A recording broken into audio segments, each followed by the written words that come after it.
नमस्ते दोस्तों, मनमोहक हिंदी कहानियाँ चैनल में आप सभी का स्वागत है। आज की हमारी कहानी है अपूर्व संसार। मेरा नाम शरद है।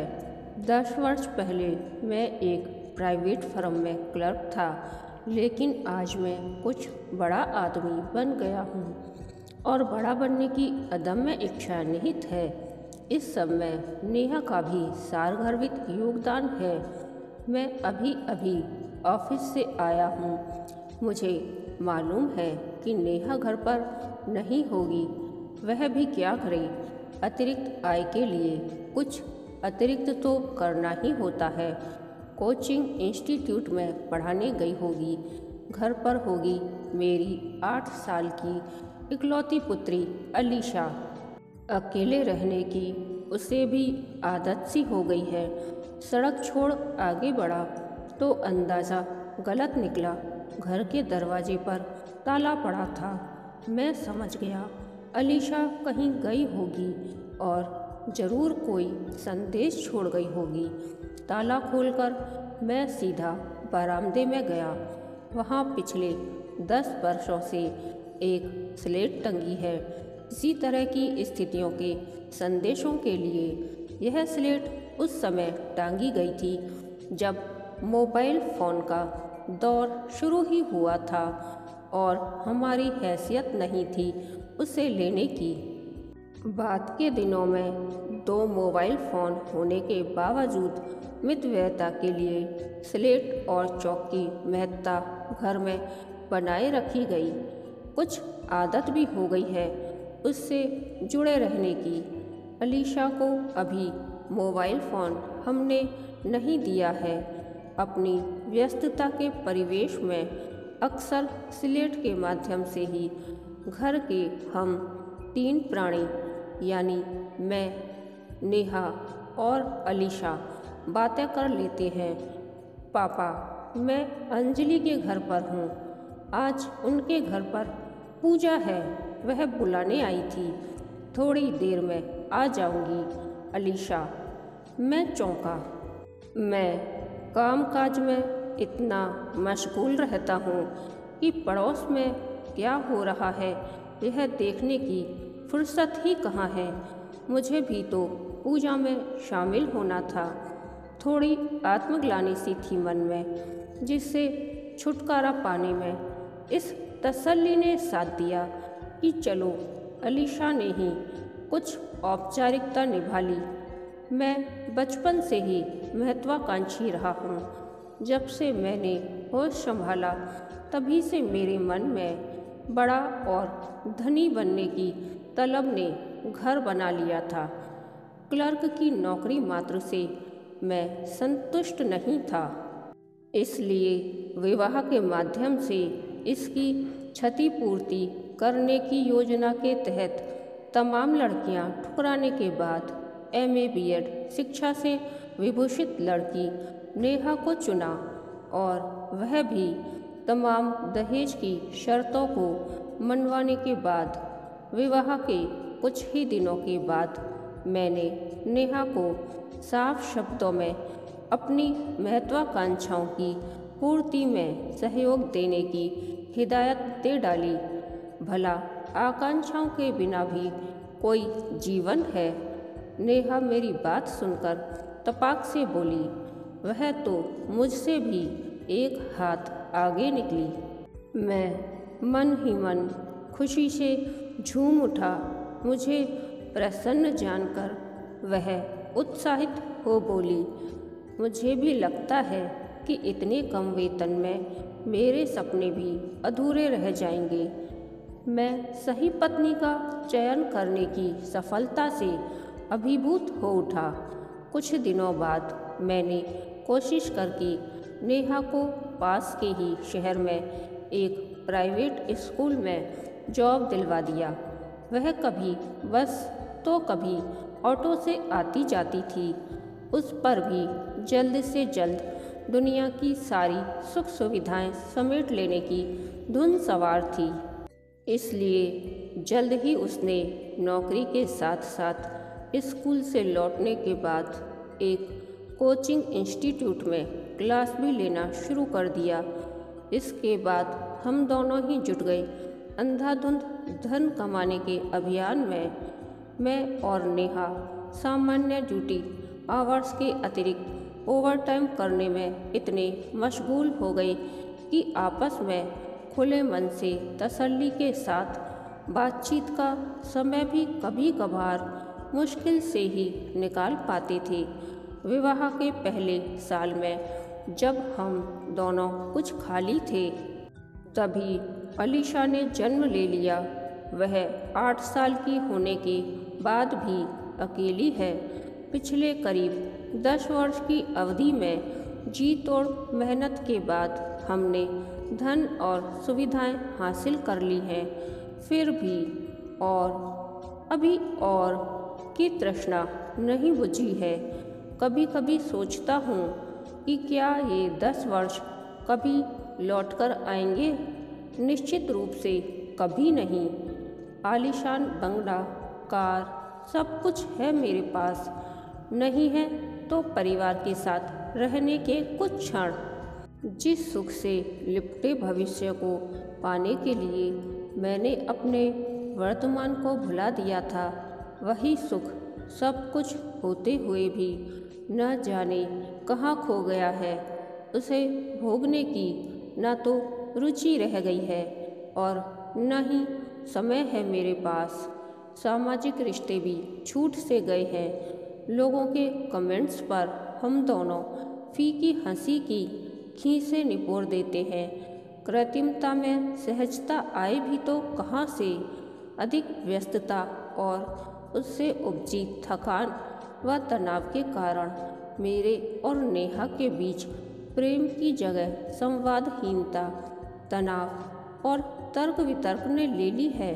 घर की नीरवता अगर कभी टूटती भी है तो केवल वाकयुद्ध से ज़्यादा बहस होने पर मैं घर से बाहर निकल जाता हूँ सुकून पाने, जो काफ़ी खाक छानने के बाद भी कहीं नसीब नहीं होता है।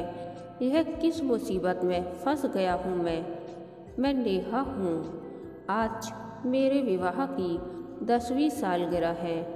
कोचिंग इंस्टीट्यूट से आते हुए रास्ते में सोच रही थी कि सालगिरह के मौके पर शरद जल्दी आ गए होंगे, लेकिन दरवाजे पर चिर परिचित बड़ा सा ताला लगा मिला। वैसे ताला लगा मिलना कोई अनोखी घटना तो थी नहीं, लेकिन आज के दिन भी बरामदे में गई तो संदेश मिला। लेकिन अलीशा का मम्मी पापा आए थे, दोबारा ऑफिस गए हैं। मैं अंजलि के घर हूँ। अलीशा बुझे मन से बेडरूम में बिस्तर पर औंधी सी पसर गई। मुझे वह दिन याद आया जब शरद जैसे कमाऊ आदमी के साथ विवाह का प्रस्ताव सुनकर मैं धन्य हो गई थी। लेकिन आज न जाने क्यों अपनी उस धन्यता को आत्मसात नहीं कर पा रही हूँ। मैं महत्वाकांक्षी थी। कमाऊ पति ही मेरी तमन्नाएं पूरी कर सकता था। यही सोचकर मेरे घर वालों ने तमाम मशक्क़त के बाद शरद जैसा पति खोजा था मेरे लिए, लेकिन जैसा सोचा था वैसा हुआ नहीं। शरद की नौकरी और ओवर टाइम से अच्छी खासी आमदनी नाकाफ़ी है। इससे उपजी झुंझलाहट से विवाह के कुछ दिनों बाद ही जब तब हमारे बीच झगड़ा होने लगा था। इसके समाधान के रूप में शरद के साथ साथ मैं भी स्कूल की नौकरी और कोचिंग इंस्टीट्यूट में पढ़ाने के माध्यम से नोट छापने की मशीन बन बैठी। आमदनी बढ़ी तो मनचाही खरीदारी करने लगी। रेडीमेड कपड़ों और तरह तरह के होम एम्प्लॉयज से घर भरता जा रहा था। नहीं भर रहा था तो वह था हमारा अपूर्व संसार।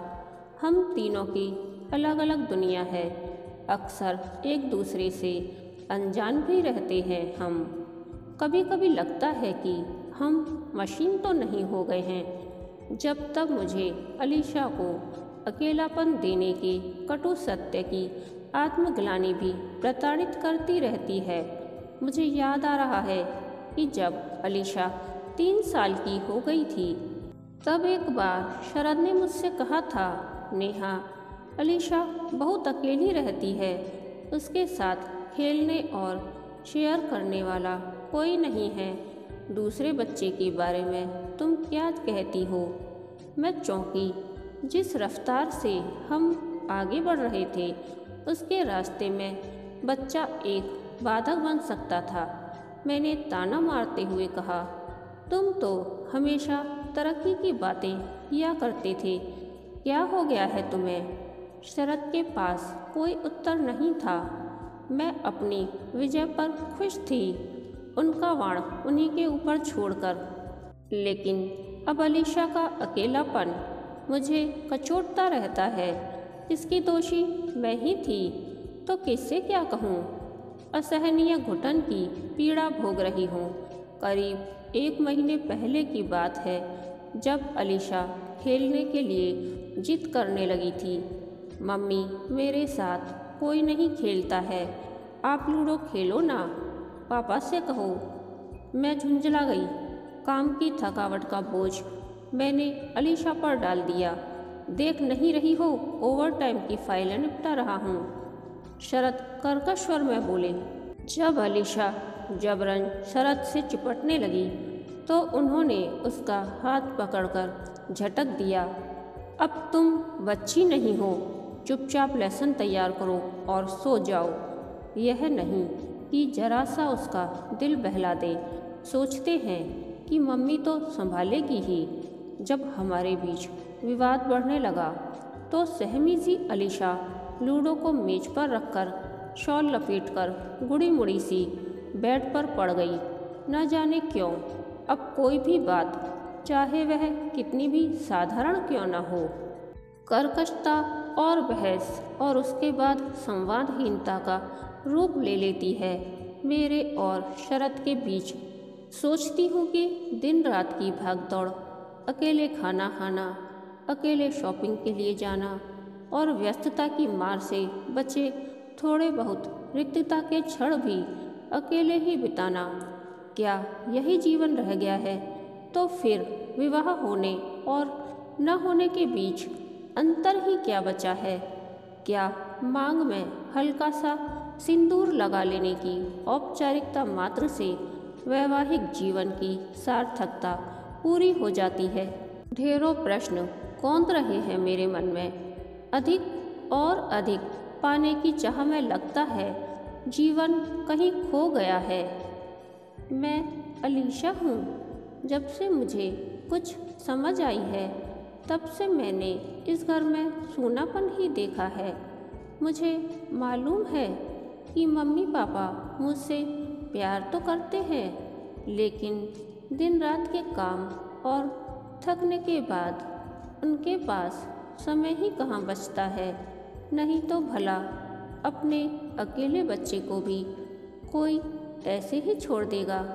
उनकी मजबूरियों ने मेरे लिए उनके अंदर के प्रेम को कहीं दबा दिया है।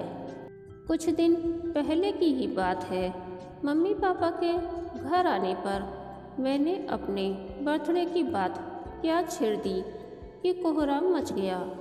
मरने की फुर्सत नहीं है, अब बर्थडे की तैयारी में जुटो, कोई ज़रूरी है बर्थडे मनाना।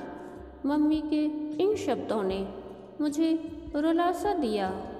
मैं गुस्से में बेड पर औंधी लेट गई। मेरा उतरा चेहरा देख पापा ने मम्मी को डांटना शुरू कर दिया। इतनी कठोर हृदय की माँ मैंने दुनिया में नहीं देखी। जरा बच्चे का मन रख लेती तो मर नहीं जाती। तो तुम्हें क्यों नहीं लगाते गले से? बर्थडे का काम ओढ़ो तो जानो। मम्मी क्रोध में बोली। घर को नरक बना रखा है इस औरत ने, इसलिए मेरा घर आने का दिल नहीं करता। कहते हुए पापा घर से बाहर चले गए। गनीमत हुई, वरना अक्सर यह विवाद घंटों चलता रहता। मैं अपने दिल की बात बताऊं, मुझे घर से अच्छा स्कूल लगता है। वहाँ मेरे कई दोस्त जो हैं, मेरी कॉलोनी के सभी बच्चे अपने मम्मी पापा और भाई बहन के साथ अपने दिल की बात शेयर कर लेते हैं। मैं किसके साथ शेयर करूं? किससे अपने मन की बातें कहूं? घर में अक्सर कोई होता ही नहीं है। मेरे साथ है तो बस मेरी किताबें और सूना घर। हाँ, कॉलोनी के कुछ बच्चों के साथ कुछ समय बिता सकती हूँ, लेकिन उनकी मर्जी होने तक की शर्त के साथ। कोई ज़बरदस्ती थोड़े है कि वो मेरे साथ खेलें। यह अकेलापन कब दूर होगा पता नहीं। मैं मकान हूँ। क्या कहूँ मैं, अपना क्या परिचय दूँ, समझ में नहीं आ रहा है। मेरे स्वामी ने वैसे तो मेरा नाम बड़ा आकर्षक और लुभावना रखा है, आनंद। लेकिन सच पूछो तो यह ऐसे ही है जैसे आँख का अंधा नाम नैन सुख। क्योंकि मैं खुश हूँ ही कहाँ। जब से वजूद में आया हूँ तब से अकेलापन महसूस करता रहा हूँ। सोचता हूँ कि अगर अपनी बात नहीं कहूँ तो कहानी अधूरी रह जाएगी।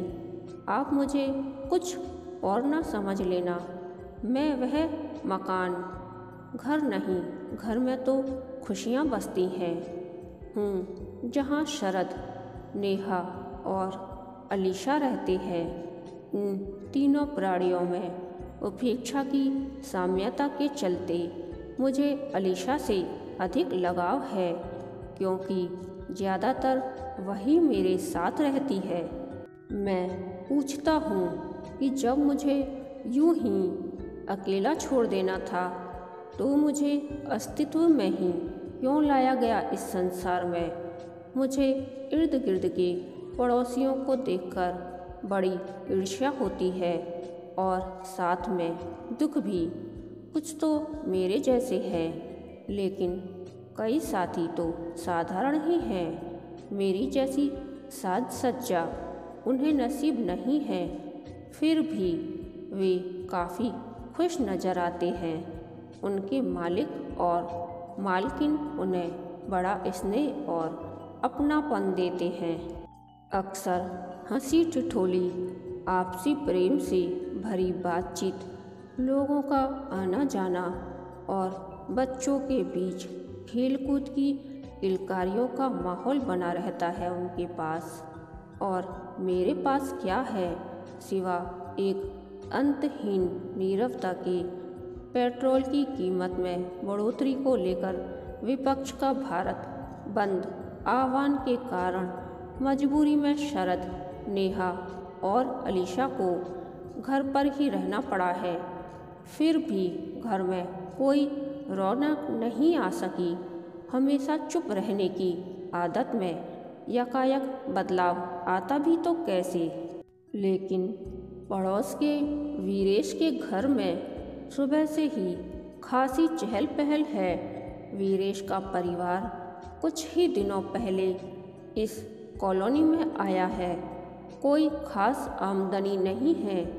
प्राइमरी स्कूल में शिक्षक ही तो है वह। घरेलू पत्नी सुलक्षणा और 2 जुड़वा बेटियां, सोना, मोना।